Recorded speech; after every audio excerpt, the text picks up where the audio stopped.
Minha filha deixou seu filho autista de 5 anos na minha porta e nunca mais voltou. Isso foi há 11 anos. Eu criei o Enzo sozinha. Todos diziam que ele nunca teria sucesso.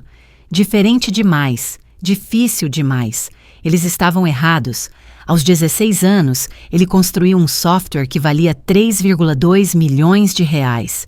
Então, o jornal local cobriu sua história. 2 semanas depois, minha campainha tocou. Raquel, minha filha, parada ali com um advogado e documentos, alegando que esteve envolvida o tempo todo. Papéis de custódia, registros financeiros, registros de visitas, tudo mentira, mas pareciam reais. Nossa advogada os analisou e disse: sem provas de que são falsificados, podemos perder. Eu entrei em pânico. O Enzo não. Ele se inclinou e sussurrou: deixa ela falar. Eu o encarei. Estávamos prestes a perder tudo e ele queria que ela continuasse mentindo, mas ele apenas ficou ali, calmo, observando. E eu não fazia ideia do que ele estava prestes a fazer. Meu nome é Viviane, tenho 68 anos e esta é minha história. Antes de continuarmos, por favor, deixe um comentário nos dizendo de onde você está assistindo e inscreva-se no canal. Nunca é tarde demais. Estamos criando uma comunidade de pessoas que sabem que nossos melhores capítulos podem acontecer em qualquer idade. Agora, de volta à história. A Raquel apareceu numa sexta-feira de novembro de 2010 com o Enzo e uma mochila. Só pelo fim de semana, mãe, ela disse na porta da frente. Eu preciso de um descanso, por favor. O Enzo estava ao lado dela, 5 anos, olhando para o chão da varanda. Ele balançava para a frente e para trás, do calcanhar à ponta do pé, as mãos cobrindo os ouvidos, embora não estivéssemos fazendo barulho. Raquel, o que... Eu te ligo no domingo. Ela já estava se virando, andando rápido em direção ao carro. Ela não abraçou o Enzo, não lhe deu um beijo de despedida, apenas foi embora. Observei as luzes traseiras do carro dela desaparecerem rua abaixo. O Enzo continuou balançando. Eu dei aula no ensino fundamental por 35 anos. Tive alguns alunos autistas incluídos na minha sala regular ao longo das décadas, sempre com auxiliares e especialistas cuidando das partes difíceis. Mas, parada ali com meu neto, percebi que não sabia quase nada sobre como realmente viver com isso. Ei, Enzo, eu disse suavemente. Quer entrar? Ele não olhou para mim, não se moveu, apenas balançou. Peguei a mochila dele. Era leve, leve demais para um fim de semana. Abri mais a porta, esperei. Depois de 1 minuto, o Enzo passou por mim e entrou em casa, ainda cobrindo os ouvidos. O zumbido da geladeira o fez estremecer. O aquecedor ligou com um clique. Ele pressionou as mãos com mais força na cabeça. Fechei a porta o mais silenciosamente que pude. Ele já estava na sala, agachado no canto perto da estante. Você está com fome? Perguntei. Nada.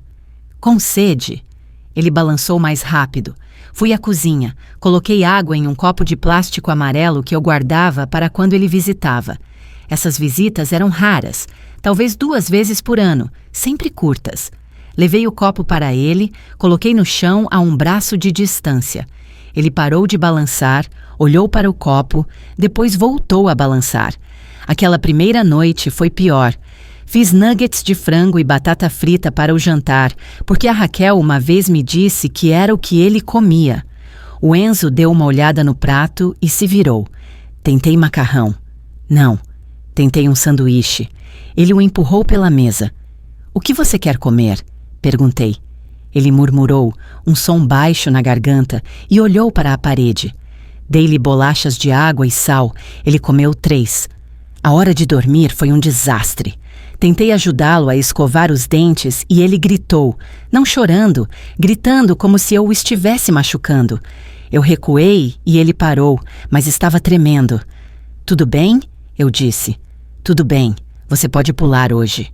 Coloquei-o no quarto de hóspedes, arrumei o cobertor ao redor dele do jeito que achava que as crianças gostavam.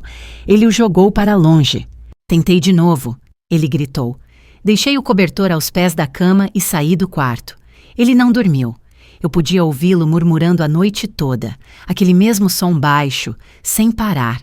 Eu também não dormi. No sábado de manhã, liguei para a Raquel. Sem resposta, deixei um recado. Raquel, querida, me ligue de volta, preciso saber o que o Enzo come. Quais são as rotinas dele? Ela não ligou. Liguei de novo no sábado à noite, domingo de manhã, domingo à noite. Nada. Uma semana se tornou 2. Levei o Enzo ao pediatra. O médico confirmou o que eu já suspeitava. Ele é autista, senhora Souza. Alguém já falou com você sobre conseguir uma avaliação para ele? A mãe dele deveria cuidar disso. O médico assentiu lentamente. Bem, você está cuidando disso agora. Eu o matriculei em terapia, fonoaudiologia, ocupacional, comportamental. Aprendi que ele precisava do mesmo café da manhã todos os dias. Ovos mexidos, pão de forma cortado na diagonal, nada se tocando no prato. Aprendi que o caminho para a terapia tinha que ser exatamente o mesmo, ou ele gritaria no carro. Aprendi a não tocá-lo, a menos que ele iniciasse. Fiquei boa em observar em vez de fazer. 2 semanas depois que o Enzo chegou, eu o encontrei na sala ao amanhecer. Ele estava no chão com uma caixa de carrinhos de brinquedo que eu havia comprado para ele, alinhando-os em uma fileira perfeita, mas não era aleatório. Ele os havia organizado por cor, mas de um jeito que eu não conseguia entender no começo. Sentei-me no sofá e observei. Carro vermelho, depois um que era ligeiramente mais laranja, depois um mais laranja que o anterior, então amarelo, então verde amarelado. Sem parar, um degradê tão sutil que eu tive que apertar os olhos para ver as diferenças. Ele os havia organizado por tonalidade, perfeitamente. Isso é incrível, Enzo, eu disse. Ele não olhou para mim, mas continuou arrumando. Dezembro chegou. Raquel ainda não tinha ligado. Tentei uma abordagem diferente com o Enzo. Parei de tentar fazer com que ele olhasse para mim. Parei de pressioná-lo para falar. Eu apenas me certifiquei de que tudo fosse igual. Todo santo dia. Mesmo café da manhã. Mesma hora. Mesmos desenhos na TV. Mesma rotina de dormir que ele finalmente havia tolerado, que era apenas eu dizendo boa noite da porta. Ele se acalmou. Não feliz, mas menos frenético. Ele se sentava na sala comigo enquanto eu lia. Ele comia as refeições sem empurrar o prato. Na véspera de Natal, fiz biscoitos de açúcar. O Enzo não ajudou, mas sentou-se à mesa e me observou cortar as formas. A cozinha cheirava a baunilha e manteiga. O telefone tocou. Agarrei-o, esperançosa. Raquel? Mãe. A voz dela era monótona, cansada. Raquel, graças a Deus. Quando você vem buscá-lo, ele precisa de você. Eu preciso saber. Eu não posso mais fazer isso, mãe. Eu parei de me mover. O quê? Ele é seu. Eu tentei. Eu realmente tentei.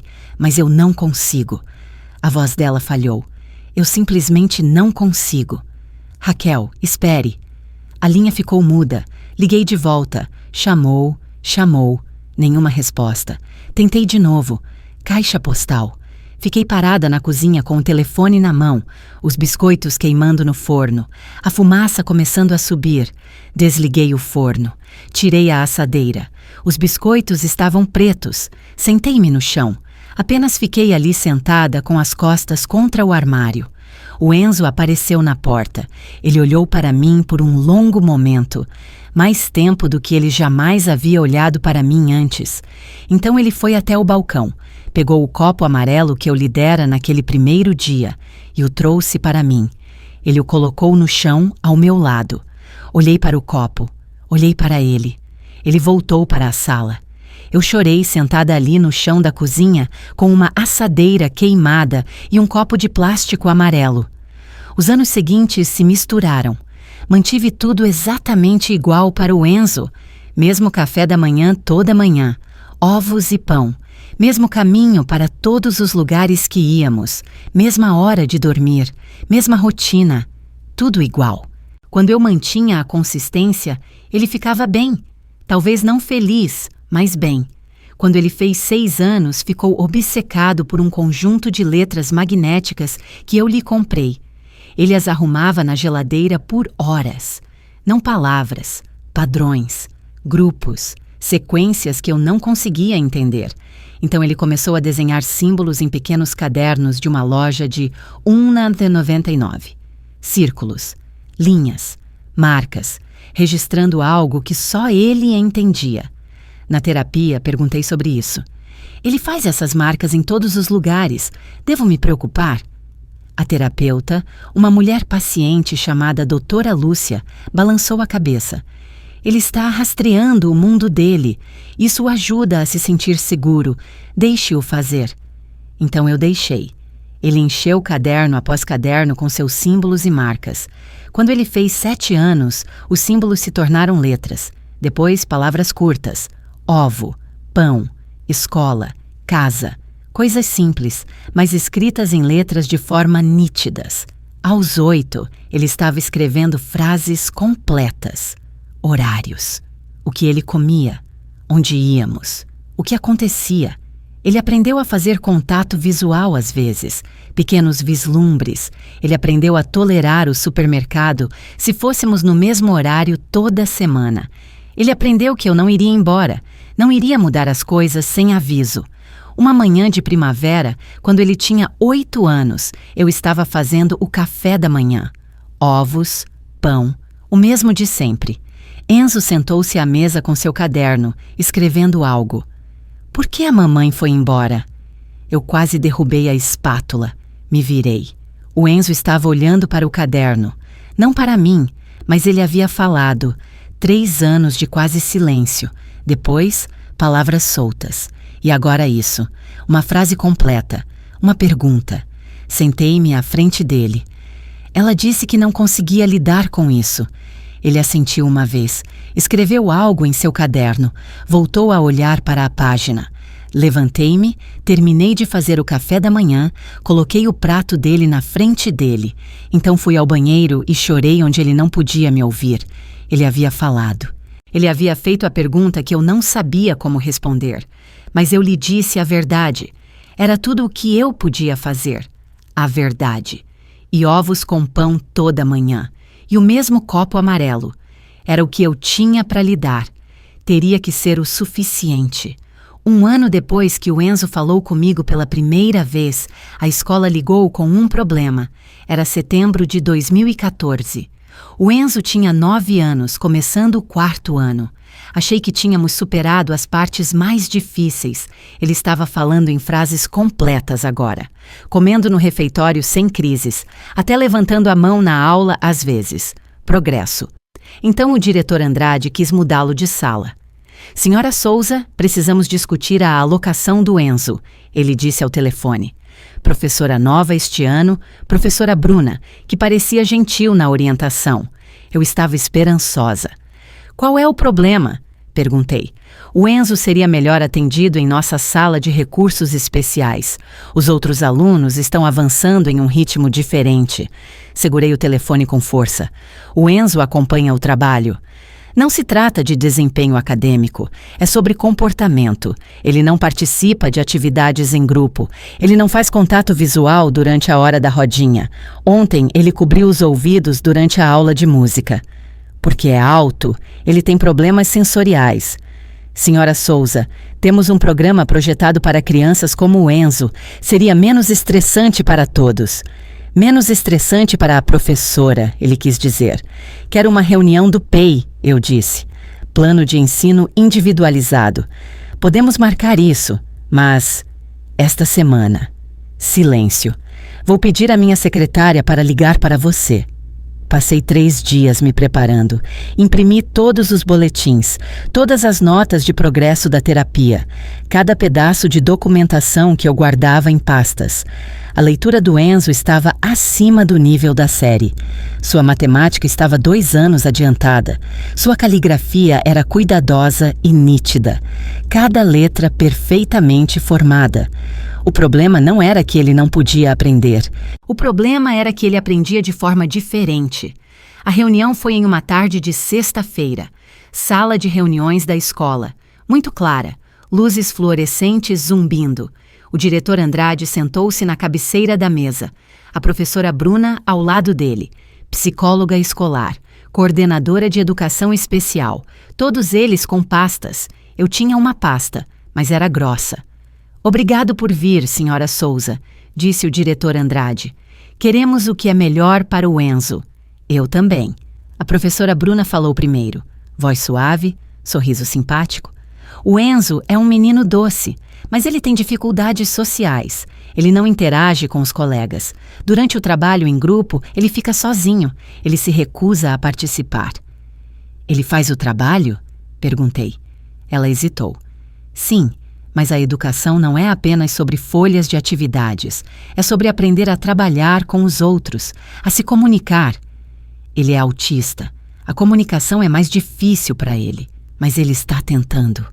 A coordenadora de educação especial, uma mulher chamada Coordenadora Patrícia, inclinou-se para a frente. Nossa sala de recursos oferece um ambiente menor, menos distrações, alunos que entendem seus desafios. Alunos que não conseguem acompanhar academicamente, eu disse. Esse não é o Enzo. O diretor Andrade usou aquela voz de diretor, aquela que eu reconhecia de minhas próprias décadas em salas de aula. Razoável, paciente, condescendente. Entendemos que você quer o Enzo em uma sala de aula regular, mas temos que considerar as necessidades de todos os alunos. Você está me dizendo que o Enzo é perturbador, eu disse. Não exatamente perturbador. Então qual é o problema? A coordenadora Patrícia abriu sua pasta. A avaliação de habilidades sociais do Enzo mostra atrasos significativos. O teste de QI dele foi inconclusivo. Ele se recusou a terminar várias sessões. Porque eram cronometradas e isso o deixava ansioso. A terapeuta dele documentou isso. O que nos traz de volta ao nosso ponto, disse o diretor Andrade. O Enzo precisa de apoio que não podemos fornecer em uma sala de aula regular. Eu abri minha pasta. Tirei o primeiro documento. Este é o teste de compreensão de leitura do Enzo do mês passado. 97%. Nível do 7º ano. Próximo documento. Avaliação de matemática, 100%. Matéria do 5º ano. Continuei tirando papéis. Empilhei-os na frente do diretor Andrade. Estas são notas de terapia mostrando seu progresso na fala, na regulação emocional, na tolerância sensorial. Ele avançou mais em 4 anos do que qualquer um previu. Não porque ele está em uma sala especial com baixas expectativas, mas porque as pessoas acreditaram que ele podia fazer mais. A professora Bruna parecia desconfortável. Não é sobre expectativas. Sim, é. Vocês o querem em outro lugar porque ele os deixa desconfortáveis, porque ele não performa o normal do jeito que vocês querem que o normal pareça. A sala ficou em silêncio. O diretor Andrade limpou a garganta. Senhora Souza, eu entendo que você está frustrada. De acordo com a LBI, a Lei Brasileira de Inclusão, o Enzo tem direito ao ambiente menos restritivo possível. Isso significa sala de aula regular com os apoios apropriados. Não segregação porque ele é diferente. Eu não deveria ter usado essa palavra, segregação, mas eu estava cansada de ser educada. Não estamos sugerindo segregação, disse a coordenadora Patrícia rapidamente. Apenas um ambiente mais apropriado. Então forneçam os apoios na sala de aula atual dele. Fones de ouvido com cancelamento de ruído para música, tempo extra para transições, um espaço tranquilo se ele ficar sobrecarregado. Isso é acomodação, não remoção. Eles se entreolharam. O diretor Andrade suspirou. Vamos elaborar um PEI com essas acomodações, ele disse finalmente. Mas se o Enzo continuar a ter dificuldades, ele não vai. Eu realmente não sabia disso, mas eu sabia que desistir dele não era a resposta. Naquela noite, espalhei todas as notas da reunião pela mesa da cozinha. Comecei a organizá-las em um fichário, abas codificadas por cores para médico, educacional, terapia, legal. Minhas mãos conheciam esse trabalho de anos em salas de aula. O Enzo veio da sala. Ele estava assistindo ao seu programa, o mesmo episódio que ele assistia toda sexta-feira. Seu copo amarelo estava no balcão, onde ele sempre o deixava. Ele ficou me observando trabalhar. "O que você está fazendo?" ele perguntou. Sua fala havia se fortalecido ao longo do ano, mais fluida, garantindo que a escola não possa esquecer o que você pode fazer. Ele se aproximou, olhou para os papéis. Posso ajudar? Eu olhei para ele. Claro. Trabalhamos juntos por 1 hora. Mostrei a ele como eu estava organizando tudo. Ele estudou meu sistema, depois apontou para a aba de terapia. Estes devem ser classificados por data, depois por tipo. Fonoaudiologia separada da ocupacional, separada da comportamental. Eu olhei para onde ele estava apontando. Ele estava certo. Isso fazia mais sentido. Mostre-me, eu disse. Ele reorganizou a sessão inteira em 10 minutos. Criou um sistema no qual eu não teria pensado. Lógico, limpo e perfeito. Observei-o trabalhar. Suas mãos se movendo rapidamente, completamente focado. Ele entendia a organização em um nível que eu nunca alcançaria. Padrão, estrutura e ordem. Era natural para ele como respirar era para outras pessoas. Isso é muito bom, Enzo, eu disse quando ele terminou. Ele assentiu. Não sorriu, mas eu podia dizer que ele estava satisfeito. No ano seguinte, quando Enzo fez 10 anos, sua fonoaudióloga sugeriu um tablet para apoio na comunicação. Algo para digitar quando falar parecia muito difícil. Economizei e comprei um para ele de aniversário. Ele descobriu como usá-lo em um dia. Em 1 semana, ele baixou um aplicativo de digitalização. Começou a fotografar cada página de seus cadernos, criando cópias digitais. Observei-o trabalhar, metódico e focado, preservando tudo o que ele já havia escrito. Por que você está fazendo isso? Perguntei. Para eu não perder, disse ele, sem levantar os olhos da tela. Nas sessões de terapia em grupo para pais, as outras mães me faziam perguntas na hora do cafezinho. Como eu conseguia que o Enzo cooperasse? Qual era o meu segredo? Como eu lidava com as crises? Eu não lido com ele, eu dizia. Eu o escuto. Uma mulher, linda, cujo filho tinha 7 anos e era não verbal, balançou a cabeça. Mas como você consegue ser tão paciente? Pensei sobre isso. Acho que parei de tentar fazer dele outra pessoa. Eu apenas tento entender quem ele é. Ela olhou para mim como se eu tivesse dito algo profundo. Mas não era profundo. Era apenas a única coisa que funcionava. O Enzo começou a notar padrões em todos os lugares naquele ano. Estávamos dirigindo e ele dizia: o semáforo da rua Barão do Rio Branco está desincronizado. Fica vermelho 45 segundos a mais que os outros. Eu não fazia ideia se era verdade. No supermercado, ele olhava para a nota fiscal e apontava um erro de preço. As maçãs estavam marcadas erradas, 3 centavos a mais do que na etiqueta da prateleira. Ele estava certo, todas as vezes. Uma vez, em uma reunião de pais e mestres naquele outono, o diretor Andrade sorriu para mim enquanto explicava o progresso do Enzo, mas seus olhos permaneceram estáticos, frios.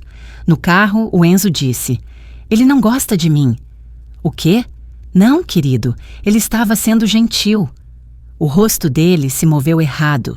O sorriso não combinava. Eu olhei para o Enzo. Ele estava olhando pela janela, expressão em branco. Como assim? Quando as pessoas realmente sorriem, os músculos ao redor dos olhos se contraem. Os dele não. Ele estava fingindo. Eu dirigi em silêncio.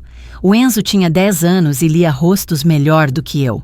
Quando ele fez 11 anos e começou o 5º ano, pensei que tínhamos encontrado nosso ritmo. Então a professora Helena me ligou no trabalho uma tarde. "Senhora Souza, o Enzo atrapalhou a aula hoje." Meu estômago gelou. "O que aconteceu?" Eu estava ensinando divisão longa. O Enzo se levantou e me corrigiu. Na frente de todos. Ele estava certo. Pausa. Esse não é o ponto. Esse é exatamente o ponto. Ele estava certo? Sim, mas... Então ele estava ajudando.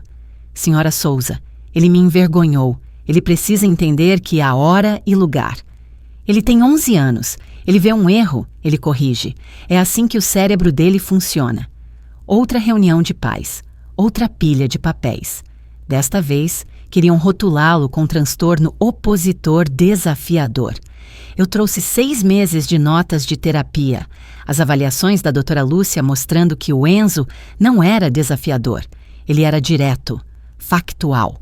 Ele não entendia hierarquias sociais que diziam que adultos estavam sempre certos, mesmo quando estavam errados. Ele não está sendo desrespeitoso, expliquei à psicóloga da escola. Ele está sendo honesto. Há uma diferença. Eles concordaram em deixar para lá, por pouco. Naquela noite, o Enzo me fez uma pergunta enquanto jantávamos. Por que eles querem que eu seja diferente? Larguei meu garfo. Como assim? Os professores, as outras crianças, todo mundo quer que eu haja como se não fosse eu. Eu não tinha uma boa resposta. Não mesmo. Porque eles têm medo de pessoas que veem mais do que eles, eu disse finalmente. Ele pensou sobre isso, assentiu uma vez, voltou a comer. Algumas semanas depois, ele perguntou se eu tinha a certidão de nascimento dele.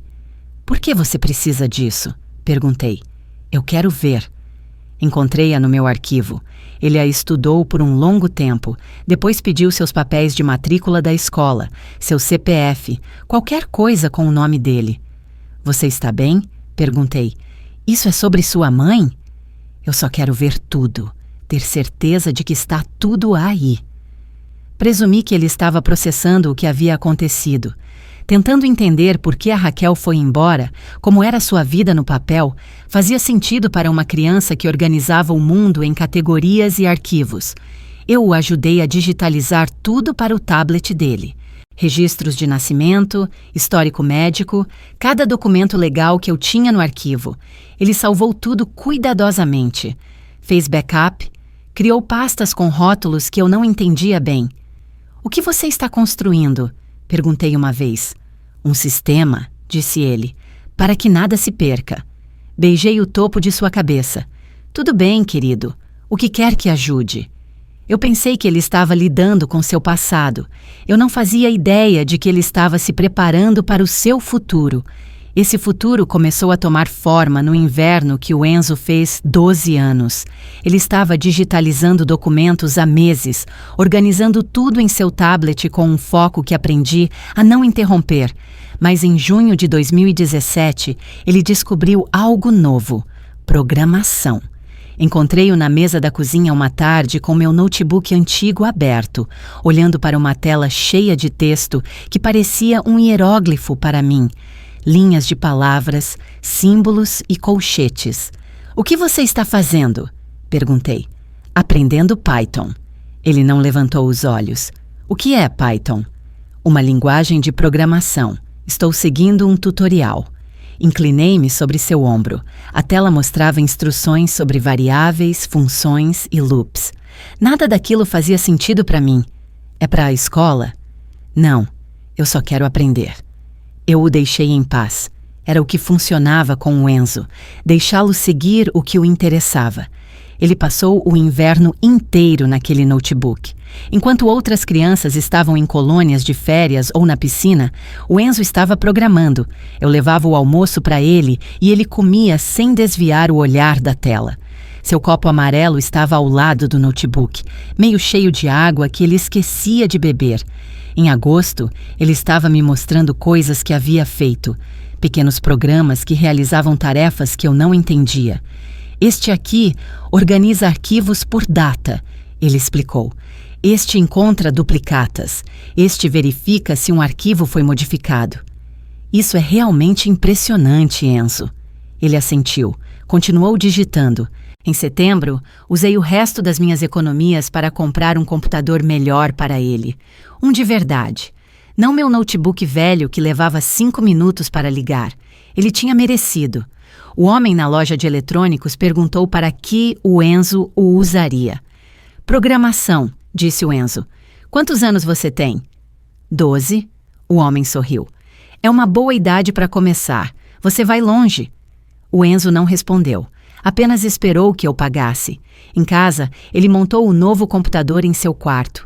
Fiz com que ele prometesse que ainda sairia para as refeições e dormiria em horários razoáveis. Ele concordou, mas eu podia ver que sua mente já estava de volta àquele mundo de código em que eu não podia entrar. Uma noite, em outubro, ele me chamou ao seu quarto. Quero te mostrar uma coisa. Sentei-me na beira da cama dele. Ele abriu um programa em sua tela. O que é isso? Observe.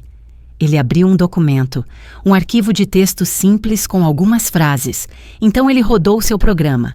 Números apareceram na tela, longas sequências deles. Essa é a assinatura do documento, como uma impressão digital. Ok, eu disse, sem entender muito bem. Ele abriu o documento novamente, mudou uma palavra, salvou. Rodou o programa novamente. Números diferentes apareceram. Viu? A assinatura mudou. Isso significa que o documento foi alterado. Então você pode dizer se alguém edita alguma coisa? Sim. E quando? E quantas vezes? Ele olhou para mim. Realmente fez contato visual por um momento. Para que as coisas permaneçam verdadeiras?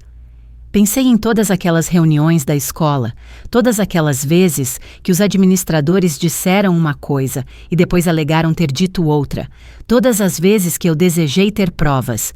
Isso é brilhante, Enzo. Ele se virou de volta para a tela.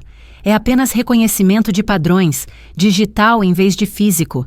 Apenas reconhecimento de padrões. Como se isso não fosse tudo. No ano seguinte, quando ele tinha 13 anos, o projeto se expandiu. Quero digitalizar todos os seus fichários, ele disse uma manhã no café da manhã. As notas da reunião da escola, tudo. Olhei para ele por cima do meu café. Isso é muita digitalização. Já fizemos as coisas legais. Eu sei, mas quero tudo no sistema. Que sistema? O que estou construindo, para que nada se perca ou mude? Pensei sobre isso. Aqueles fichários continham anos de lutas, anos de defesa, anos de prova de que o Enzo não era o que as pessoas presumiam que ele era. Ok, eu disse. Mas você vai digitalizar?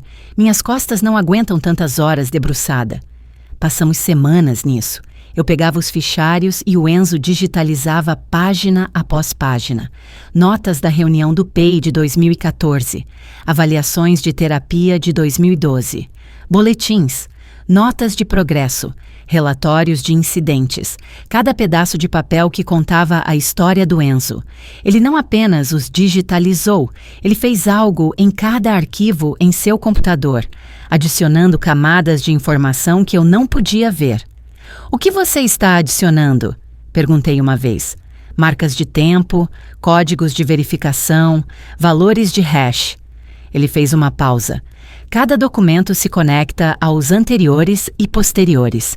Como uma corrente, se alguém tentar mudar um elo, a corrente inteira quebra. Por que alguém os mudaria? Ele olhou para mim. Por que o diretor Andrade tentou me mudar de sala quando eu tinha 9 anos? Bom ponto. Então isso protege a verdade, eu disse. Sim. Observei-o trabalhar. Esse garoto que fora não verbal 7 anos atrás, que gritava com o som do aspirador de pó, que não conseguia olhar ninguém nos olhos. Agora ele estava construindo algo que eu mal podia compreender, algo poderoso. Estou orgulhosa de você, eu disse. Ele assentiu uma vez. Continuou digitalizando. Nosso relacionamento havia mudado até então. Não precisávamos de muitas palavras. Eu dizia algo. Ele assentia. Ele me mostrava algo em seu computador. Eu dizia que era bom. Jantávamos juntos todas as noites, mesma hora, mesmos lugares. Seu copo amarelo sempre à direita do prato. Confortável. Era isso. Um silêncio confortável com alguém que entendia que você não precisava preencher cada momento quieto com barulho. Ele fez 14 anos em novembro de 2018. Uma tarde, ele perguntou se eu havia guardado alguma coisa de quando ele veio morar comigo pela primeira vez. Tipo o quê? Recibos, agendas, extratos bancários, qualquer coisa de 2010 ou 2011. Eu franzi a testa. Por que você quereria isso? Eu só quero ver. Levei-o à garagem. Mostrei a ele as caixas que eu nunca joguei fora, porque não sou do tipo que joga as coisas fora. Antigos registros de impostos, contas de luz e água, extratos bancários de uma década atrás, agendas onde eu havia escrito compromissos e recados em caligrafia apertada. Você guardou tudo isso? Ele perguntou. Eu dei aula no fundamental. Nós guardamos tudo. Ele começou a mexer nas caixas. Tirou minha agenda de 2010. Abriu em novembro. Passou o dedo pelas datas. Por que você precisa disso? Perguntei. Eu preciso saber o que realmente aconteceu. Não o que as pessoas dizem que aconteceu. O que realmente aconteceu. Sentei-me em um caixote virado. Isso é sobre sua mãe. Ele não respondeu imediatamente. Apenas continuou olhando para a agenda. Para minha caligrafia, marcando o dia em que a Raquel o trouxe. Os dias seguintes, quando eu havia escrito tentar nuggets de frango e ligar para Raquel e consulta médica. Eu preciso saber a linha do tempo, ele disse finalmente. Quando as coisas aconteceram, o que era real? Meu peito apertou. Ele estava processando. O abandono, os anos sem ela, as perguntas para as quais ele nunca obteve respostas. Podemos digitalizar tudo, eu disse. O que você precisar. Trouxemos as caixas para dentro. Passamos o mês seguinte digitalizando recibos de supermercado, extratos bancários mostrando que eu nunca recebi dinheiro da Raquel, contas de telefone provando que ela nunca ligou, agendas documentando nossa rotina, nossa vida, cada dia comum que provava que ela tinha ido embora. Eu pensei que ele estava construindo uma linha do tempo de sua infância, entendendo seu passado através de documentação e provas. Por que recibos de supermercado? Perguntei uma vez, observando-o digitalizar um recibo desbotado de 2011. Eles têm datas, mostram onde estávamos, o que compramos, são evidências. Evidência de quê? Do que aconteceu, do que era real. Eu não insisti. Se ele precisava disso para se curar, eu o ajudaria. Ele começou a ficar acordado até mais tarde naquele ano. Eu ia para a cama às 10 e ouvia o clique do teclado dele através da parede. À meia-noite, eu me levantava, fazia um sanduíche para ele ou cortava uma maçã. Deixava em sua mesa sem dizer nada. Obrigado, ele murmurava sem desviar o olhar da tela. Algumas noites eu acordava às 2 ou 3 da manhã e via a luz por baixo da porta dele. Enzo, você precisa dormir, eu dizia, quase acabando. Ele nunca estava quase acabando. Uma noite, em fevereiro, levei um chá para ele à 1 da manhã. O quarto dele estava frio. 3 monitores agora, todos mostrando diferentes telas de código, documentos e dados. O que você está fazendo? Perguntei. Ele fez uma pausa, virou-se para me olhar. Algo que ajudará as pessoas a saber o que é real e o que é falso, o que realmente aconteceu versus o que alguém afirma que aconteceu. Isso é realmente importante para você. Sim, por causa da sua mãe. Ele pensou sobre isso, porque as pessoas mentem e às vezes você precisa de provas. Beijei o topo de sua cabeça. O cabelo dele precisava de um corte. Não fique acordado a noite toda, eu disse. Não vou. Ele ficava de qualquer maneira. Eu o encontrava dormindo em sua mesa algumas manhãs, cabeça sobre os braços, monitores ainda brilhando. Eu colocava um cobertor sobre ele e fazia o café da manhã. Ele acordava 1 hora depois e vinha para a cozinha como se nada tivesse acontecido. Eu estava orgulhosa dele. Orgulhosa de sua dedicação, sua inteligência, seu impulso para criar algo significativo. Eu só não entendia para que era realmente.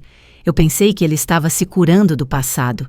Eu não sabia que ele estava construindo uma armadura para o futuro. Eu o encontrava dormindo em sua mesa algumas manhãs, cabeça sobre os braços, monitores ainda brilhando. Eu colocava um cobertor sobre ele e fazia o café da manhã.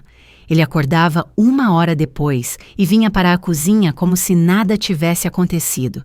Eu estava orgulhosa dele, orgulhosa de sua dedicação, sua inteligência, seu impulso para criar algo significativo.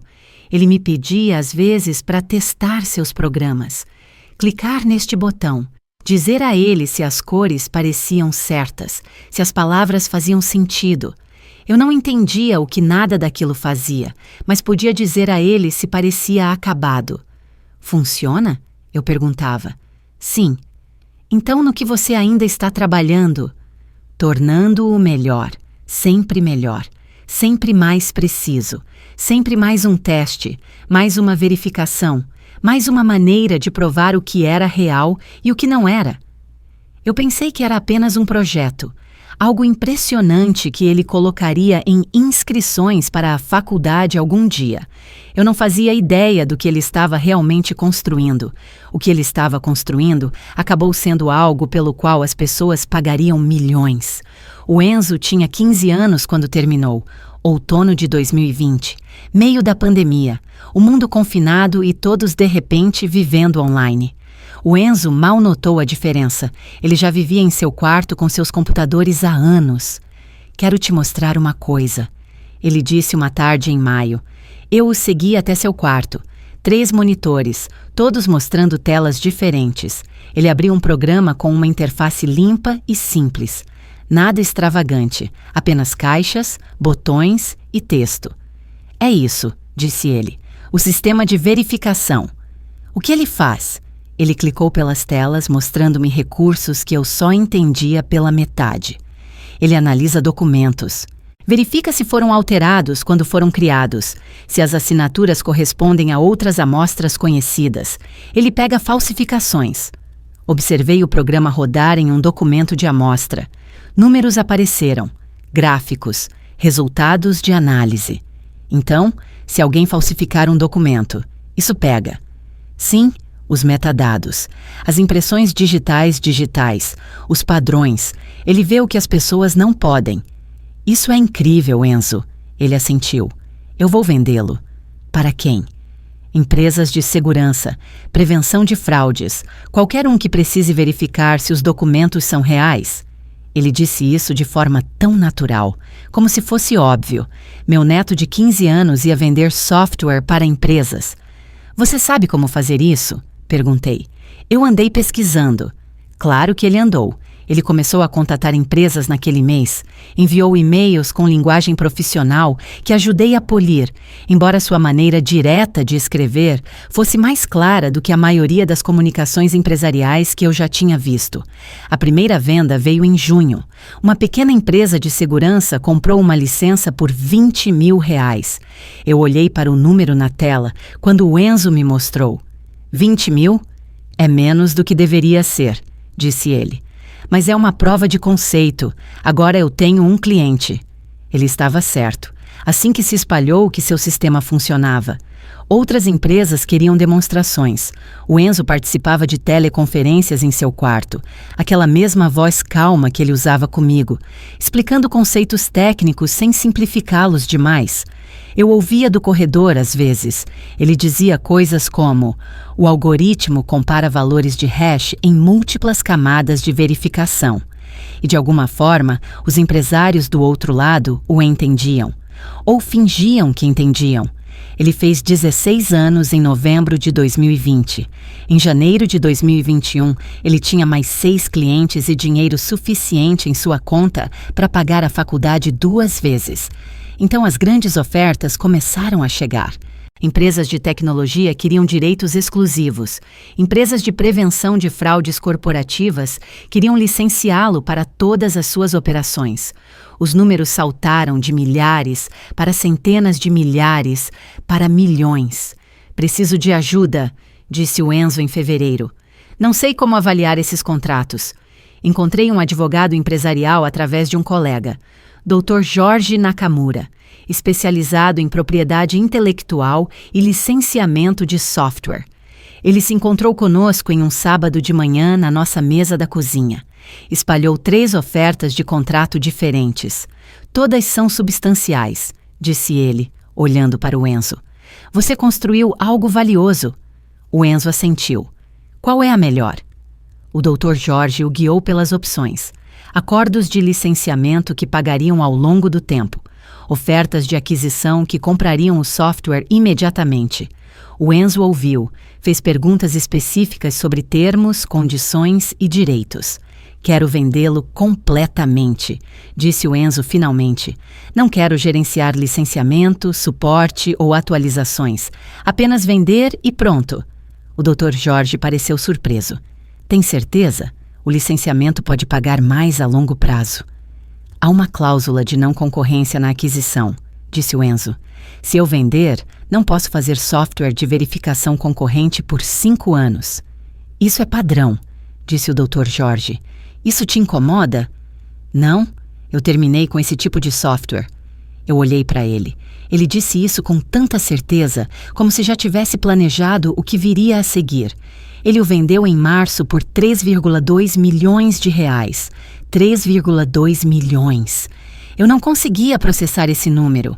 Eu havia trabalhado 35 anos como professora e ganhei talvez metade disso, no total, antes dos impostos. O jornal local ouviu falar sobre isso de alguma forma. Queria fazer uma matéria sobre o adolescente autista local que havia criado um software de segurança revolucionário. Eu não os queria em nossa casa. Não queria que transformassem o Enzo em material de inspiração. Mas ele disse que sim. A repórter, uma jovem chamada Kátia, veio em uma tarde de quinta-feira. Ela se instalou em nossa sala, perguntou se podia filmar o Enzo em seu computador. Você pode explicar o que seu software faz? Ela perguntou. Ele verifica a autenticidade de documentos através de reconhecimento de padrões e análise de metadados, disse o Enzo, olhando para a câmera da mesma forma que olharia para qualquer um, direto. Ele pega falsificações que as pessoas não veem. O que te fez querer criar isso? Eu fiquei tensa, mas o Enzo respondeu simplesmente. Eu queria saber o que era real. As pessoas mentem, documentos não, se você souber como lê-los corretamente. A Kátia sorriu. Isso é muito perspicaz. Você tem planos para o que fará com o dinheiro? Ainda não. Ela tentou mais algumas perguntas, mas as respostas do Enzo eram curtas, factuais, não a história de interesse humano emocional que ela queria. Após 20 minutos, ela nos agradeceu e foi embora. A matéria foi ao ar no Jornal da Noite de sexta-feira.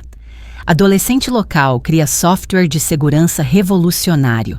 Eles usaram talvez 2 minutos da entrevista, adicionaram música dramática, mostraram o Enzo em seu computador parecendo focado e brilhante. Eu assisti com ele. Como você se sente? Perguntei quando terminou. Bem, mas notei algo nos dias seguintes. Ele não estava comemorando, não estava animado com o dinheiro, ou com a atenção, ou com o que viria a seguir. Ele estava apenas esperando, observando. Eu o pegava olhando pela janela às vezes, ou sentado à mesa da cozinha com seu copo amarelo, não bebendo, apenas segurando-o. Você está bem? Eu perguntava. Sim, mas ele não estava. Algo havia mudado, alguma tensão que eu não conseguia nomear. 2 semanas depois que a reportagem foi ao ar, a campainha tocou em uma tarde de terça-feira. Eu não estava esperando ninguém. O Enzo estava em seu quarto. Eu abri a porta. E lá estavam eles. Uma mulher em um tailleur cinza. Aparência cara. Cabelo perfeito. Um homem ao lado dela em um terno escuro, carregando uma pasta de couro. A mulher sorriu. Não alcançou seus olhos. Oi, mãe. Meu estômago gelou. Minhas mãos ficaram frias. Raquel. Ela parecia mais velha. 11 anos mais velha. Linhas ao redor da boca. Tensão na mandíbula. Mas era ela. Enzo, ela disse, olhando por cima de mim para dentro de casa. Eu não conseguia me mover. Não conseguia falar. Meu corpo havia esquecido como. Eu sou Estevão Bastos, disse o homem. Advogado da senhora Raquel, gostaríamos de falar com você sobre a situação do Enzo. A situação dele, consegui dizer. O sorriso da Raquel ficou mais apertado. Podemos entrar? Isso é importante. Eu deveria ter dito não, deveria ter fechado a porta, mas eu estava congelada. O Enzo apareceu atrás de mim no corredor. Ele olhou para a Raquel. Seu rosto estava completamente em branco, sem surpresa, sem emoção. Nada. Ele apenas a observava da mesma forma que observava padrões de tráfego ou erros de preço. Analítico, calculista. Entrem, disse ele. Minhas pernas se moveram sem minha permissão. Eu recuei. Eles entraram na minha casa, Raquel e seu advogado, e eu me senti mal. Sentamos à mesa da cozinha, a mesma mesa onde o Enzo e eu tomávamos café da manhã todas as manhãs. onde organizávamos as notas da reunião da escola, digitalizávamos documentos e planejávamos seu futuro. Agora a Raquel estava sentada lá, mãos cruzadas enquanto seu advogado abria a pasta. Senhora Souza, estamos aqui para discutir a guarda e a curatela financeira, disse ele, profissional, suave, praticado. Minha cliente, Raquel Souza, manteve os direitos parentais sobre o Enzo e deseja retomar a guarda ativa. Guarda, eu disse. Ele tem 16 anos. Exatamente, disse o Dr. Bastos. Ainda menor de idade. E minha cliente nunca renunciou formalmente aos direitos parentais. Ela tem exercido a guarda compartilhada à distância, mantendo contato através dos canais apropriados. Isso é mentira, eu disse. Minha voz tremeu. Ela não liga há 11 anos. A Raquel falou então, voz suave, olhos tristes que pareciam falsos. Mãe, eu sei que você fez um trabalho maravilhoso criando o Enzo, mas ele precisa da mãe dele agora, especialmente com o dinheiro e a atenção. Ele precisa de orientação. Ele tem orientação. O Dr. Bastos tirou papéis. Documentos com selos e assinaturas de aparência oficial. Estes mostram que a senhora Raquel manteve os direitos parentais legais. Ela documentou seu apoio financeiro e comunicação ao longo dos anos. Ela tem direito à guarda e, dada a menoridade do Enzo, à administração de seus ativos financeiros até que ele atinja a maioridade. Eu olhei para os papéis. Eles pareciam reais, profissionais. Meu coração estava martelando. Isso é falso, eu disse, mas eu não tinha provas. Eles estão devidamente autenticados e registrados, disse o Dr. Bastos calmamente. A menos que você possa provar o contrário. Olhei para o Enzo. Ele estava observando a Raquel. Seu rosto ainda em branco, mas eu podia ver algo em seus ais. Algo que eu não conseguia ler. Enzo, eu disse baixinho, o que fazemos? Ele olhou para mim por um segundo, depois de volta para a Raquel. Devemos arranjar uma advogada, disse ele. Arranjar uma advogada acabou sendo mais fácil do que usar uma. Encontrei a doutora Lídia Reis, através de uma indicação. Advogada de direito de família com 20 anos de experiência. Ela se encontrou conosco 3 dias depois que a Raquel apareceu. Veio à nossa casa porque eu não conseguia encarar ir a um escritório. Eu trouxe todos os fichários que tinha. Anos de registros escolares, notas de terapia, consultas médicas, cada pedaço de papel provando que eu criei o Enzo. Minhas mãos tremiam o tempo todo enquanto eu os carregava para a mesa da cozinha. O Enzo sentou-se quieto na cadeira ao meu lado, observando, sempre observando. A doutora Lídia espalhou os documentos da Raquel pela mesa, aqueles que o Dr. Bastos havia apresentado. Ela os estudou por mais de 1 hora, lendo cada página, verificando assinaturas, examinando os selos. Finalmente, ela levantou os olhos. O rosto dela me disse tudo antes que ela falasse. Estes parecem legítimos, disse ela cuidadosamente. Muito bem feitos profissionalmente. Mas são falsos, eu disse. Ela está mentindo. Ela não o vê há 11 anos. Eu acredito em você. Mas você tem provas concretas de que esses documentos são falsificados? Tirei meus fichários. Eu tenho tudo. Cada reunião da escola, cada visita ao médico, cada sessão de terapia. A doutora Lídia folheou-os. Assentiu lentamente. Esta é uma documentação excelente. Prova que você foi a cuidadora principal. Mas, senhora Souza, sem evidências concretas de que os documentos dela são falsos, uma juíza pode decidir a favor dela. Por quê? Porque ela nunca renunciou legalmente aos direitos parentais. Não há registro judicial de transferência de guarda. Escolas e médicos aceitaram você informalmente, mas... Ela fez uma pausa. Você alguma vez entrou com pedido de guarda legal? O quarto ficou frio. Eu não achei que precisava. Ela o abandonou. Eu sei, mas legalmente, sem documentação desse abandono, sem ela assinar abrindo mão dos direitos, ela ainda é a mãe dele no papel. A voz da doutora Lídia era gentil, mas firme. O advogado dela argumentará que esse arranjo informal não anula os direitos parentais. Eu não conseguia respirar. Então ela pode simplesmente levá-lo. Ela não está tentando pegar a guarda física, ele tem 16 anos. Os tribunais raramente forçam adolescentes a se mudarem. Ela está atrás da curatela financeira. Controle dos bens dele até ele fazer 18 anos. 3,2 milhões de reais. Era sobre isso. Podemos lutar? Perguntei. Sim, mas preciso que você entenda. O caso dela parece forte. Ela tem documentação, uma narrativa convincente sobre manter o envolvimento à distância. A menos que possamos provar que esses documentos são fraudulentos, vamos perder. A doutora Lídia não discordou. Olhei para o Enzo. Ele estava sentado perfeitamente imóvel, mãos cruzadas sobre a mesa, rosto em branco. Ele não encontrava meus olhos. Enzo, eu disse baixinho, você entende o que está acontecendo? Sim. Você está com medo? Ele pensou sobre isso. Não. Como ele podia não estar com medo? Eu estava apavorada. A doutora Lídia explicou os próximos passos. Depoimentos, descoberta de provas, datas no tribunal. Levaria semanas, talvez meses. O tempo todo, a reivindicação da Raquel pairaria sobre nós. Depois que ela foi embora, sentei-me à mesa da cozinha e desabei. Nós vamos te perder, eu disse entre lágrimas. Depois de tudo, depois de 11 anos, nós vamos perder. O Enzo se levantou. Não disse nada. Apenas caminhou até seu quarto e fechou a porta. Eu queria que ele me dissesse que ficaria tudo bem, que mostrasse alguma emoção, algum medo, qualquer coisa. Mas ele apenas me deixou lá. Chorei sozinha na mesa por 1 hora. Os depoimentos começaram 2 semanas depois. A Raquel foi primeiro.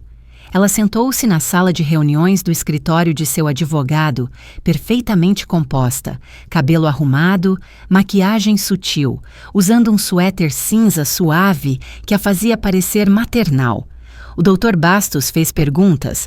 Ela respondeu suavemente. Você pode descrever seu envolvimento na vida do Enzo nos últimos 11 anos? Eu tentei manter contato consistente, disse ela. Sua voz era firme, calorosa, apologética. Eu o visitava mensalmente quando possível. Enviei apoio financeiro através de depósitos. Liguei regularmente para verificar seu progresso. Por que você não assumiu a guarda física? Senti que era melhor para o Enzo ter estabilidade com minha mãe enquanto eu lidava com desafios pessoais. Mas nunca deixei de ser sua mãe. Nunca deixei de me importar. Ela forneceu datas. Meses específicos em que ela alegou ter visitado. Valores exatos que ela supostamente enviou. Dezembro de 2012, R$300. Abril de 2014, R$500. Sem parar, um registro financeiro detalhado de apoio que nunca aconteceu. Eu sentei lá ouvindo, unhas cravadas nas palmas das mãos. Senhora Raquel, por que você está buscando acordos de guarda agora? Perguntou o Dr. Bastos. Porque o Enzo tem bens significativos que precisam de gerenciamento adequado e porque ele está se aproximando da idade adulta. Quero estar presente para esta transição crucial, para guiá-lo, para compensar o tempo perdido. Ela olhou para mim quando disse isso.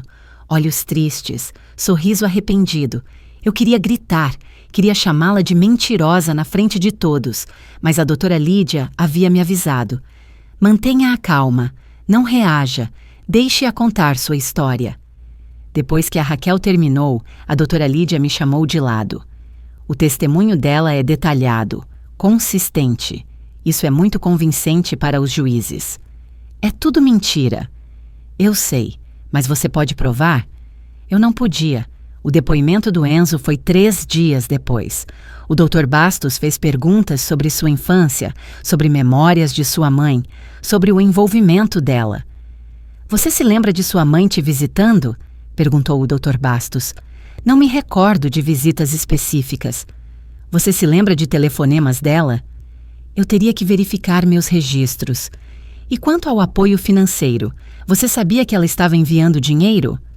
Não me lembro de receber dinheiro dela. O Dr. Bastos parecia satisfeito. Ele achava que a memória do Enzo era ruim, que isso apoiava a narrativa de Raquel de que ela esteve envolvida, mas o Enzo, sendo autista, simplesmente não se lembrava claramente. Ele não fazia ideia. A doutora Lídia também fez perguntas ao Enzo. Você pode descrever seu relacionamento com sua avó? Ela cuida de mim, cozinha, ajuda com a escola. Ela sempre esteve lá. Você quer morar com ela? Sim. Você quer que sua mãe tenha controle de suas finanças? Não. Respostas curtas, diretas, verdadeiras, mas pareciam fracas contra as mentiras detalhadas de Raquel. Após o depoimento, a doutora Lídia nos levou para casa. Ele foi bem, disse ela. Mas, senhora Souza, tenho que ser honesta. Sem evidências que provem que os documentos da Raquel são falsificados. Isso vai ser difícil. Quão difícil? Podemos perder. Naquela noite, não consegui dormir. Fiquei na cama olhando para o teto, pensando no Enzo sendo levado embora. A Raquel controlando seu dinheiro. Ele fazendo 18 anos e sendo livre. Mas aqueles 2 anos parecendo uma eternidade. Às 3 da manhã, levantei-me. Vi luz sob a porta do Enzo. Abria silenciosamente. Ele estava em seu computador. 3 monitores brilhando. Linhas de código rolavam por uma tela. Documentos e dados preenchiam as outras. Enzo, são 3 da manhã. Ele não se virou. Eu sei. Você precisa dormir. A audiência é amanhã. Estou quase terminando. Terminando o quê? Ele continuou digitando. Meus registros. Aproximei-me. Vi planilhas com datas, arquivos com nomes que reconheci, meus extratos bancários, entradas de agenda, registros telefônicos. Enzo, eu não sei o que fazer, eu disse. Minha voz falhou. Eu não sei como lutar contra isso. Ele parou de digitar. Não se virou. Apenas diga a verdade amanhã, ele disse baixinho. É tudo o que você precisa fazer. A verdade não é suficiente. Ela tem documentos, ela tem provas. Provas falsas, mas provas. Diga a verdade, ele repetiu. Eu queria sacudi-lo, fazer ele entender o quão sério isso era. Mas ele apenas ficou ali, calmo, focado, como se me perder não importasse. Voltei para a cama. Não dormi. Apenas fiquei ali no escuro, apavorada. O Enzo ficou em seu computador a noite toda. Ouvi o teclado clicando até o amanhecer. Eu não fazia ideia do que ele estava fazendo. Eu só sabia que estava prestes a perdê-lo. E não havia nada que eu pudesse fazer para impedir. A manhã chegou, quer eu quisesse ou não. Levantei-me às 6, fiz um café da manhã que nenhum de nós comeria. O Enzo saiu do quarto às 7, tomou banho, vestiu a camisa social que havíamos comprado para o tribunal. Ele parecia mais velho que 16, cansado, mas calmo. Pronto? Perguntei. Sim. Dirigimos para o fórum em silêncio. Minhas mãos tremiam no volante. O Enzo olhava pela janela. A doutora Lídia nos encontrou nos degraus. Lembre-se, mantenha a calma. Deixe-me falar. Enzo, responda as perguntas diretamente, mas não ofereça informações. O Enzo assentiu. A sala de audiências era menor do que eu esperava. Painéis de madeira, luzes fluorescentes, aquele cheiro de papel velho e cera de assoalho. A juíza Almeida sentou-se à bancada. Uma mulher na casa dos 50 anos com olhos penetrantes e cabelo grisalho, preso para trás. A Raquel sentou-se na mesa da frente com o Dr. Bastos. Ela se vestiu com cuidado, cores suaves, joias mínimas, cabelo solto. Ela parecia uma mãe preocupada. Sentamos em nossa mesa, a doutora Lídia de um lado meu, o Enzo do outro. Todos de pé, disse o oficial de justiça. A audiência começou. O Dr. Bastos levantou-se, apresentou seu caso suavemente. Raquel Souza, mãe dedicada, manteve envolvimento consistente, apesar dos desafios pessoais. Evidência documental de direitos parentais nunca encerrados. Apoio financeiro fornecido. Contato regular mantido. Ele colocou os documentos sobre a mesa de evidências, os papéis de guarda, os acordos de coparentalidade, os registros financeiros, todos falsos, todos convincentes. A juíza Almeida os revisou cuidadosamente. Levou seu tempo. Então ela olhou para a Raquel. Senhora Raquel, Você pode descrever seu envolvimento na vida do Enzo nos últimos 11 anos? A voz da Raquel era firme, calorosa. Eu tentei ficar conectada o máximo possível, Meritíssima. Eu o visitava quando podia. Enviei dinheiro para ajudar com seus cuidados. Liguei regularmente para verificar seu progresso. Por que você não manteve a guarda física? Senti que era melhor para o Enzo ter estabilidade com minha mãe enquanto eu resolvia questões pessoais, mas nunca o abandonei. Nunca deixei de ser sua mãe. Ela disse isso com tanta convicção, tanta sinceridade. Eu queria gritar. A juíza fez mais perguntas. A Raquel respondeu a todas elas. Dezembro de 2013, ela visitou para o aniversário do Enzo. Abril de 2015, ela enviou R$ 500 para custos de terapia. Maio de 2017, ela ligou para discutir seu progresso na escola. Mentiras. Todas mentiras. Mas mentiras detalhadas e consistentes. A juíza Almeida parecia pensativa. Obrigada, senhora Raquel. Então foi a vez da doutora Lídia. Ela apresentou meus fichários. Anos de reuniões escolares, registros de terapia, consultas médicas, cada pedaço de evidência de que eu criei o Enzo sozinha. Mas enquanto ela os examinava, eu podia ver a expressão da juíza. Simpatia, mas dúvida. Doutora Lídia, disse a juíza Almeida, esses registros mostram que a senhora Souza foi a cuidadora principal, mas não vejo documentação de guarda formal, nenhuma ordem judicial transferindo a guarda, nenhuma rescisão legal dos direitos parentais. Meu peito apertou. Meritíssima, disse a doutora Lídia cuidadosamente. Raquel Souza abandonou o Enzo quando ele tinha 5 anos. Minha cliente tem documentação desse abandono. Mas sem a assinatura da senhora Raquel nos papéis de rescisão de guarda, sem documentação legal, seus direitos parentais permanecem intactos. A juíza olhou para mim, não de forma indelicada. Senhora Souza, eu entendo que você fez um excelente trabalho criando seu neto, mas legalmente, sem provas de que a mãe dele renunciou aos seus direitos parentais, a reivindicação dela tem validade. O mundo girou. A Raquel olhou para o Dr. Bastos, sorriu levemente. Ela achou que tinha ganhado. Meu coração estava batendo tão forte que eu não conseguia respirar. Olhei para o Enzo ao meu lado, desesperada por algo, qualquer coisa. Seu rosto estava completamente em branco, ilegível. Inclinei-me para perto. Sussurrei. Ela está mentindo. Temos que impedi-la. Ele virou a cabeça ligeiramente, sussurrou de volta. Deixa ela falar. O quê? Deixa ela dizer tudo o que ela quer dizer. Eu não entendia. Estávamos perdendo e ele queria que a Raquel continuasse falando? A juíza Almeida olhou para o Enzo. Jovem, você deseja falar? Longa pausa. O Enzo sentou-se perfeitamente imóvel. Então ele se levantou. Sim, Meritíssima. Eu tenho evidências. Meu coração parou. Que evidências? Eu tinha dado tudo o que tinha para a doutora Lídia. Aproxime-se, disse a juíza Almeida. O Enzo pegou uma bolsa que eu não tinha notado que ele carregava. Caminhou até o banco das testemunhas. Calmo, firme, como se tivesse feito isso centenas de vezes. Ele tirou um notebook. Posso conectar isso ao monitor, Meritíssima? A juíza Almeida parecia surpresa. O que você está apresentando? Verificação de autenticidade de documentos e evidências de linha do tempo. Ele falou claramente, diretamente, como sempre fazia. Eu construí um sistema que prova se os documentos são reais ou falsificados. O Dr. Bastos levantou-se imediatamente. Meritíssima, isso é altamente irregular. Não fomos informados desta evidência. Sua cliente apresentou documentos fraudulentos há 6 semanas, disse o Enzo, olhando para o Dr. Bastos. Estou apresentando a análise desses documentos agora. A juíza Almeida estudou o Enzo.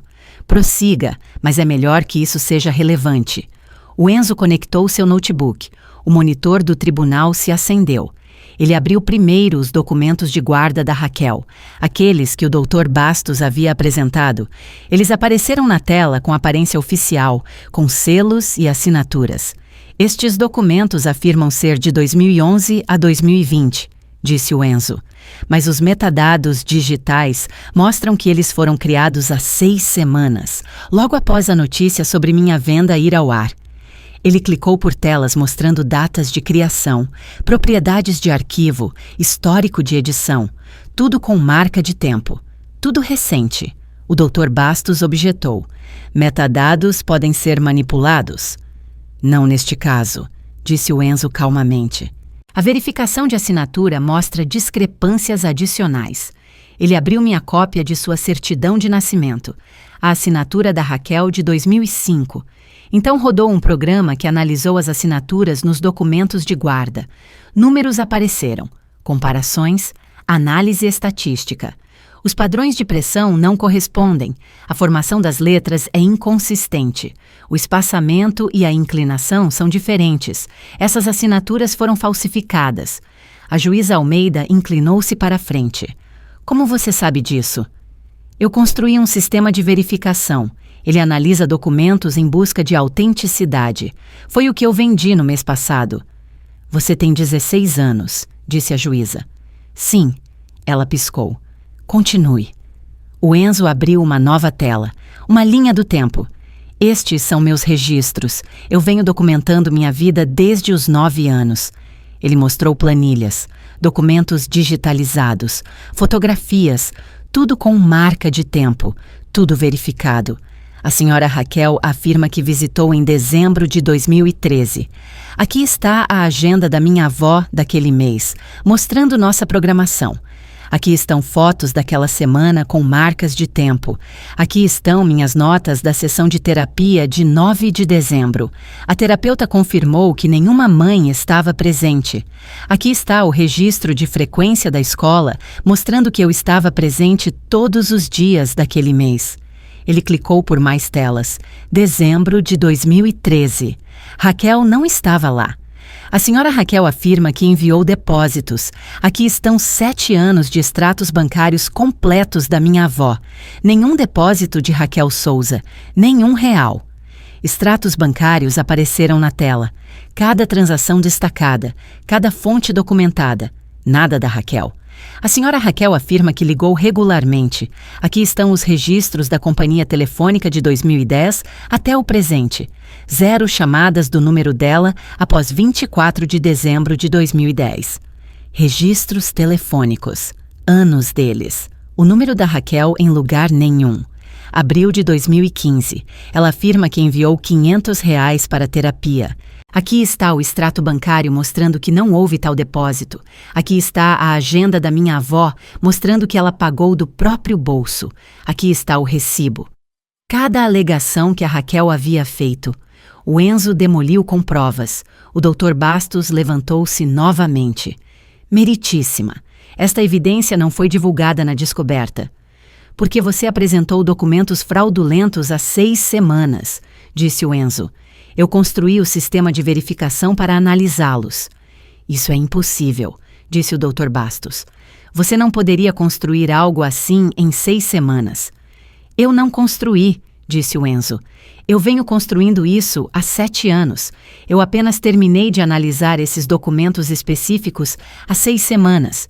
A juíza Almeida o encarou. Você vem documentando sua vida há 7 anos? Sim, meritíssima. Cada entrada na agenda que minha avó fez, cada recibo que ela guardou, cada sessão de terapia, cada reunião da escola, cada transação bancária, tudo tem marca de tempo, referência cruzada e é verificado. O sistema torna impossível alterar retroativamente. Ele abriu mais telas, mostrou à juíza como funcionava, como cada documento se conectava a outros, como os códigos de verificação provavam que nada havia sido mudado. Então, quando a senhora Raquel diz que visitava mensalmente, enviei dinheiro, liguei regularmente, eu posso provar que ela não fez, porque eu tenho provas do que realmente aconteceu, do que era real. O tribunal ficou em silêncio.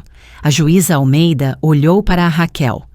Senhora Raquel, você pode explicar essas discrepâncias? O rosto da Raquel ficou pálido. Ela olhou para o Dr. Bastos. Os metadados podem estar errados, disse ela. Sua voz tremeu. As datas podem ser... Quer dizer, eu visitei, eu enviei dinheiro.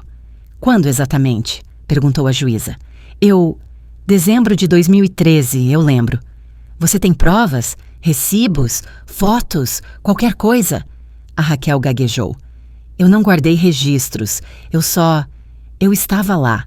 Eu sei que estava lá. Mas... Você tem registros financeiros detalhados de depósitos enviados? Sim, quero dizer. Esses são. Eles mostram... Ela estava desmoronando, contradizendo-se. A mãe confiante de 20 minutos atrás havia desaparecido. Senhora Raquel, disse a juíza Almeida friamente, você falsificou ou não documentos de guarda? Eu não, quero dizer. Meu advogado disse... O doutor Bastos parecia enjoado. A juíza Almeida virou-se para o Enzo. Este sistema de verificação é legítimo? Sim, meritíssima. Eu o vendi no mês passado para a Anderson Security por 3,2 milhões de reais. Eles verificaram sua precisão antes da compra. As sobrancelhas da juíza se ergueram. Então, ela olhou para as evidências novamente, para a linha do tempo, para a prova de que a Raquel esteve ausente por 11 anos. Eu já vi o suficiente, disse ela. Ela decidiu ali mesmo, sem recesso, sem deliberação.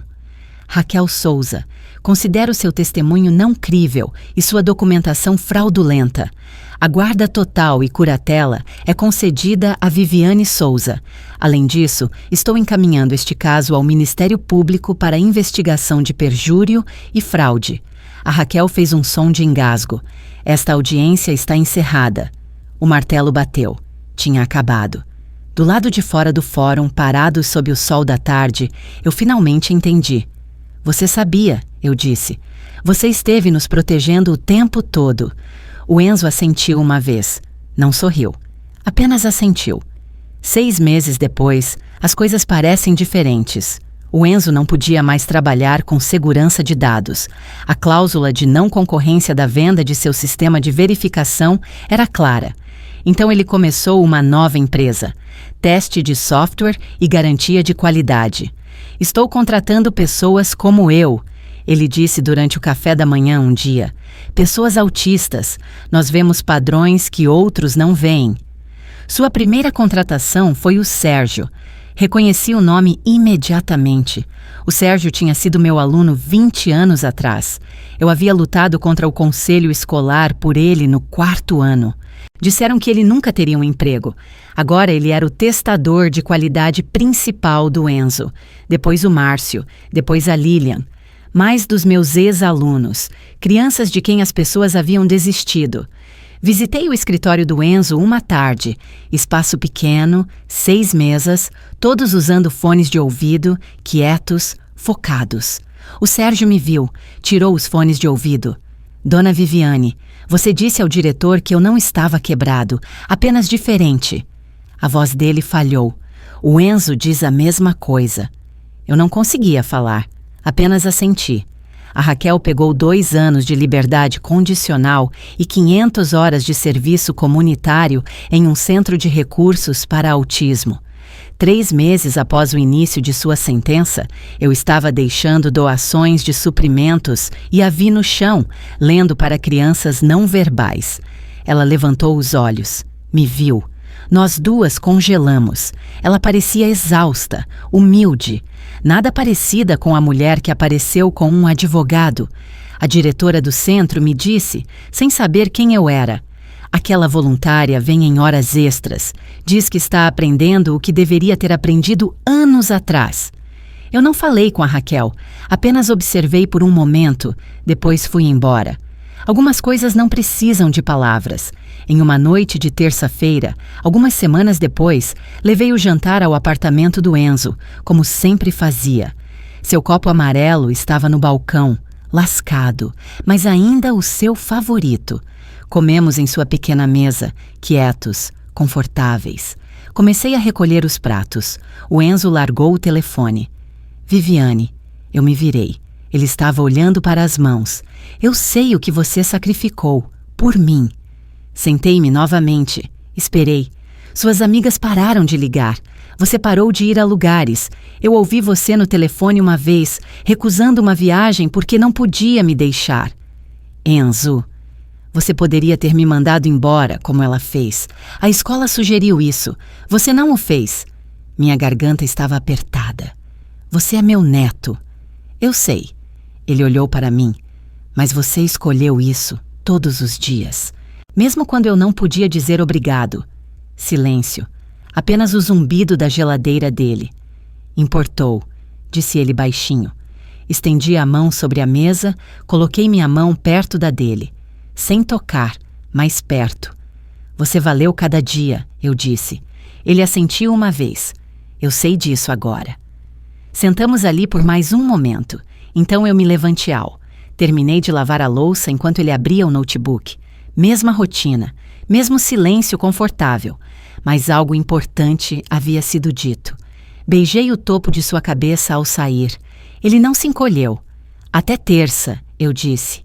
Terça, ele confirmou. Dirigi para casa por ruas que já havia dirigido 1000 vezes antes.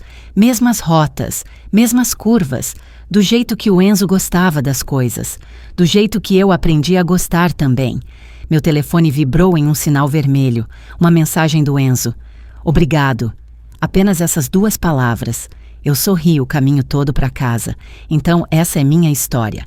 Eu adoraria saber o que você acha se estivesse no meu lugar. Você conseguiria perdoar sua própria filha por abandonar seu neto? Deixe sua opinião nos comentários e inscreva-se para mais histórias como a minha.